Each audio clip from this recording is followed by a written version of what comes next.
This is a very decorative regimental woolwork done by J. Deitch of the 13th Regiment of Foot, or the Somerset Light Infantry. And these woolworks were done by a number of soldiers. They were quite often given templates by the army in the hope that if they had something to occupy their time, they'd be less likely to drink, gamble or get into trouble. So you do see similar ones from time to time made from the same template. But of course not all soldiers were as skillful as each other. And this one has been particularly well done. The quality of the work is very nice, and the vibrancy of the colours has certainly lasted the test of time. So J. Deitch was really quite skillful in his work. But aside from being quite a decorative item, this woolwork does tell us an awful lot if we look a little bit closer. Now if we move in, we can see the regimental badge at the top there.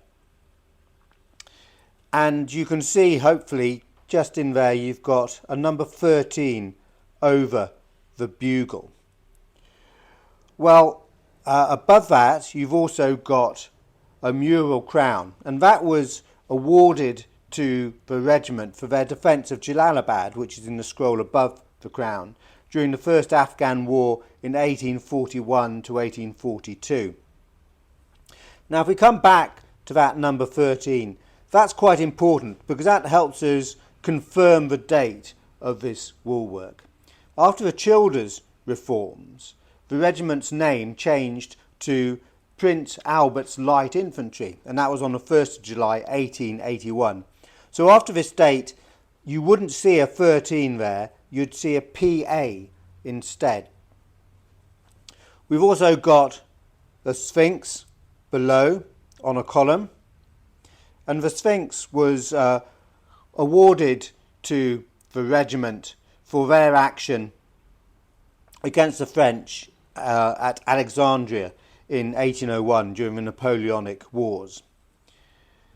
Now if we just move in a little bit closer, you can hopefully really get an idea of the colours and the quality. There's the regimental flag again, and you've got the Union Jack to the other side, and hopefully you can see the stitching now and the quality of the work. There's the odd little sort of hole, there's one, and I think there's a couple down here, but really they're not much. If we come to the bottom, we can see on the scroll at the bottom it says East India, J. Deitch, 1880, Campty. Now, incidentally, quite a nice touch, the name Deitch actually comes from that given to a knight's servant who would help him dress before a tournament or battle, so that fits in quite nicely with the military theme. But it's quite a rare surname as well. What I also really like about this woolwork is if we come in a little bit closer, we can see these two soldiers here, and just look at the length of their moustaches there. I mean, aren't they wonderful figures? I mean, that's really, really nice. And we know that Deitch must have been in the 2nd Battalion of the regiment, because they had left Malta in 1878 for India, and it's known that they were at Campty from 1879 until 1883. So that ties in nicely with the date of 1880 in Campty on there. That's all confirmed.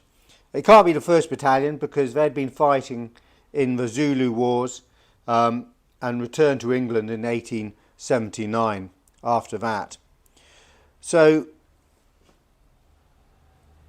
this is a really nice decorative woolwork, but there's far more to it than that. If you sort of scratch beneath the surface, there's lots of information to be had on this. It's dated, which is nice, but that date is confirmed by the fact that we've got 13 instead of PA for Prince Albert on the regimental badge. So it would have been made in India at Campty by the soldier to stop him drinking or gambling or getting into trouble, and he would have made it as a souvenir and probably looked back on it later in life when retired from the army with fondness of his time with the regiment.